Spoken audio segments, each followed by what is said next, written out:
Welcome to the third and final video in the Blackpool Pleasure Beach series. In this video, we've been given the opportunity by the park to go behind the scenes. We're going to show you some unique and historic places within the park.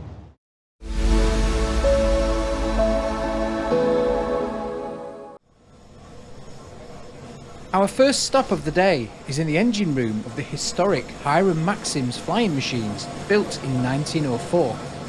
It can get rather noisy in here whilst the ride is running, so hopefully you can hear me. So I'm currently stood in the engine room for the flying machines, which are right above us now. And as you can see, here's all the mechanisms that run the flying machines. Let's take a look around.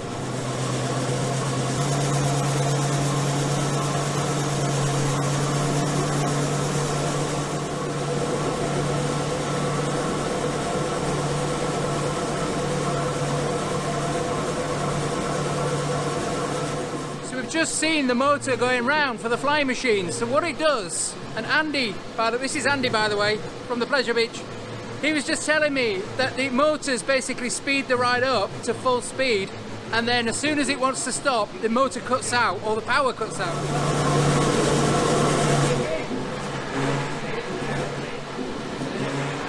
Yeah, so it comes to a gradual halt, so there's no brakes on this ride. No brakes at all. It literally freewheels until it stops. I felt it when I was on it earlier on. You can feel it coasting, and then it just slowly stops. You see it's still turning round now, but the motor's disengaged completely. So all it's doing now is freewheeling all the way around. So as you can see, it's come to a complete stop now. The flying machines are stopped above us, and it's not turning.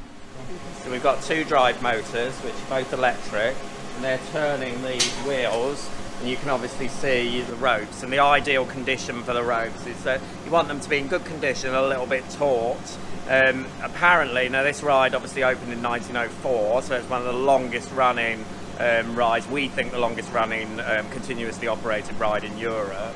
But the original ropes lasted for something like the first 50 years, and we have only actually had, it's more recently, and we think it's because the way that ropes are made now is not to the same quality as it was 100 years ago, so we have to replace them more frequently. But anyway, they're driving this beautiful big wheel, which would never be designed like this these days, obviously a throwback really to the Victorian era, which, as you've said, is basically turning that cog over there onto that big drive wheel, which is turning the central column, which is ultimately what is turning all the 10 rocket ships outside, which are flying around. So the design and how it works is it basically almost identical to how it was when the ride opened, but the structure is ultimately still looks very similar.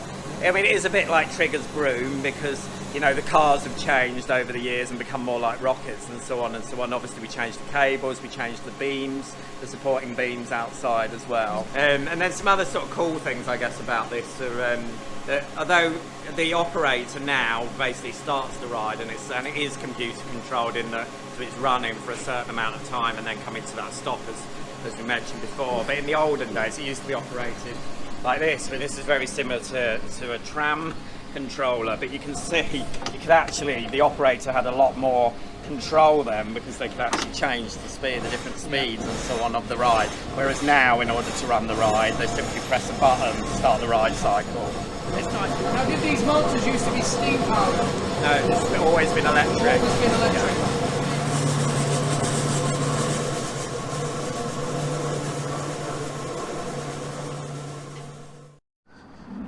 And just out the back of the park, we've got lots of old relics from previous rides here at the Pleasure Beach, including these old track segments from the big one, which have obviously been replaced over the years.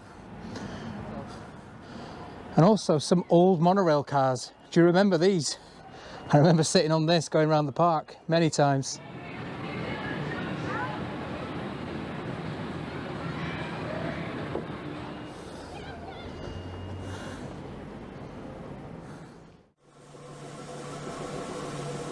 This is the original rocking mechanism underneath the Noah's Ark attraction that opened in 1922.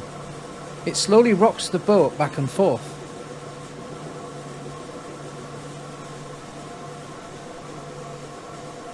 Although the ride closed to access in 2008, The rocking mechanism still runs constantly for effect.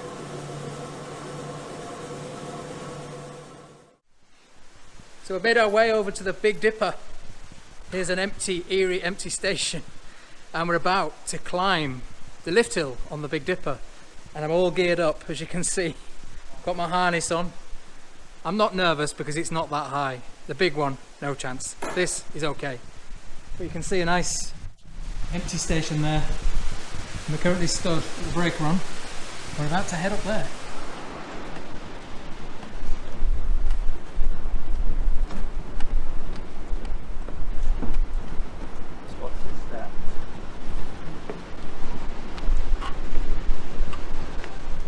Right, geek test then. Go on then. What's this? Brake. Yeah, there's a special brake.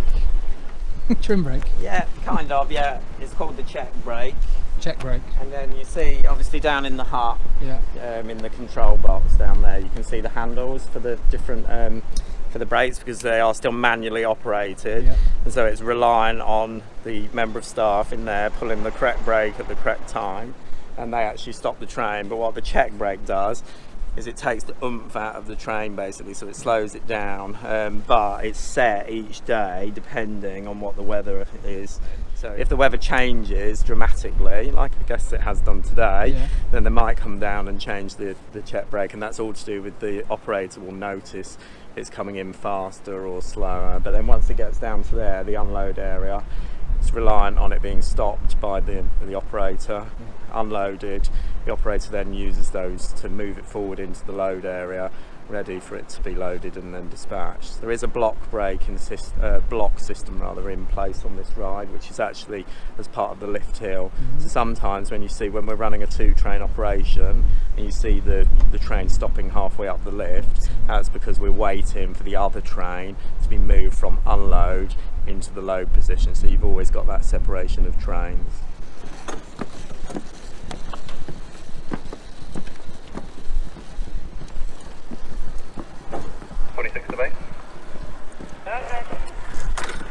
All right, North Park, clear again. Andy was explaining the anti-rollback system. The click-click noise that you hear as a train ascends the lift hill are these metal grooves next to the chain. A chain dog on the underside of the train engages with these metal grooves to stop the train rolling backwards down the lift hill should the chain lift stop. This ride has 2 pull-ups, as in the shallower one that you go on first, and then this one, but they're actually the same chain and they're in line with each other. I was just going to ask that. I've heard a rumour that there's the same chain that loops around. It is. We'll show you it when we get down, but it is all one chain for both lifts. Okay. And when you see underneath, and you see it in line, it makes a lot more sense. Okay. It was efficient because it was doing this. In 2023, sorry, this ride's 100 years old. So the fact that they were thinking about this kind of thing 100 years ago is pretty mind-blowing. Yeah. The Big Dipper was altered in 1932 from its original layout. It used to turn left in the centre of the park. It was remodified to extend it further south as it does today, and turn around at the back of the park close to the park boundary.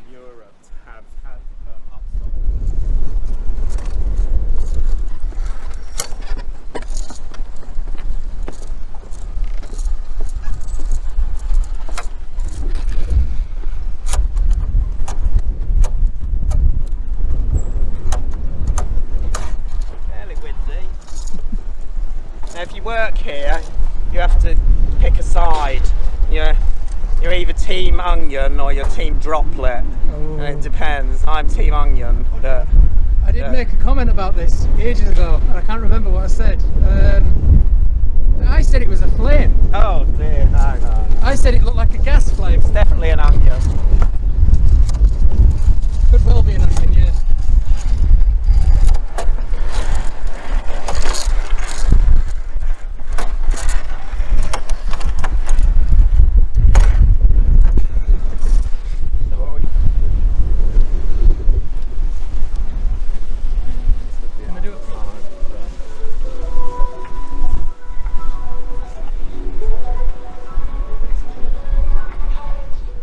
Right, so we've currently reached the top of the Big Dipper, and it's not as scary as I thought. It's actually alright, but it's the bit where there's no fence on the right hand side.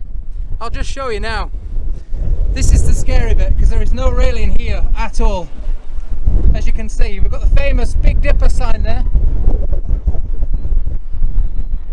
and we're currently stood underneath the onion, the giant blue onion. That's what Andy says anyway. Is it an onion? Yeah, beach too. Is it a flame or is it a droplet?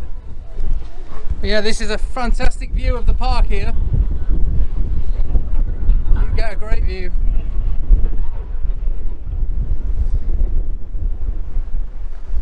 So we're on the other side now where the drop is. Seeing Fusion down there. Watch your step. And here's the first drop. Felt that about an hour ago. It's definitely smoother now. You can actually see all the laminates and all the work we did over our closed period, which a lot of which was done in-house in order to completely replace this section of track. So hopefully you get, particularly in the back seat, you get a really enjoyable ride.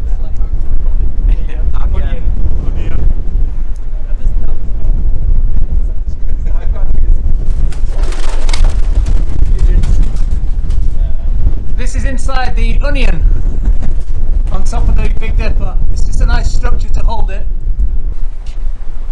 Straight down the middle. And there we are, looking right down the middle between the lift hill and the drop there onto the roof of the station below.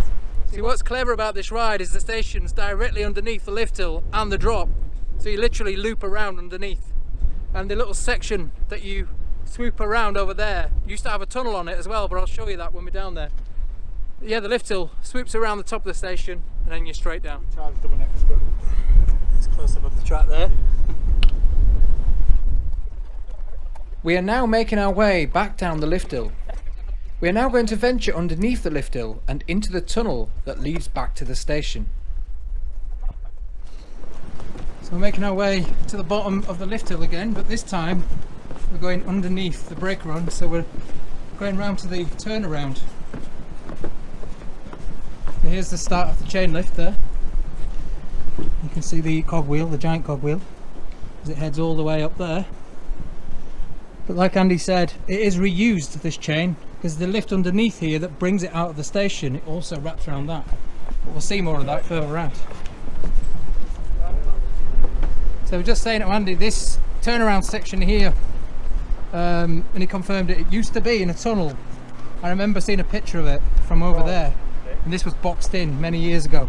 And then the onion, the onion used to be a ball instead. It was very definitely a sphere. And then also there's pictures of it inside the station. There's a merry-go-round as well. So there was like a merry-go-round design in the station where the fountain part is now. So basically they take the Big Dipper cars off here in the winter maintenance, use this gantry here to lower it down onto the railway tracks there, and use the Pleasure Beach Express to take the cars down to the bottom so they can do the winter maintenance. Just watch your head on this little bit here. I'm not very tall, so it's alright.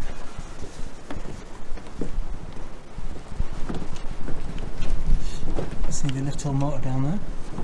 You can see the chain returning underneath the lift hill here to go up to the next one. So now you can see it in line, so it makes a lot more sense that it's ultimately one chain. So you've got the chain going down there, under there, and over to the bottom of the lift. So the lift hill is directly above us. This is the lift hill out of the station. See, if you've not been here, it'd be hard to get your head around it, but basically there's two lift hills to get it out. So this chain pulls it up and then it goes underneath, wraps around down there, and then uses it again on the lift hill, and then it comes back down and does the same again. You can see some of the mechanisms down there for where the chain wraps around to manoeuvre it.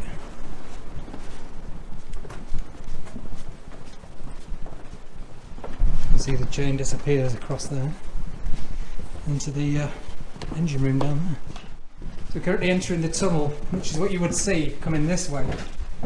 You come out of the station and head through this tunnel to go up the lift hill. We're going the other way. Don't forget to turn around and see the lovely sign. Oh yeah, that's definitely from the 50s, isn't it? I remember that as a kid, it's always been here. That. No smoking. Here we are back in the station.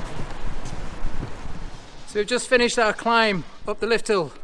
I really enjoyed that. It was very refreshing, and the weather is really nice today as well. The sun's out.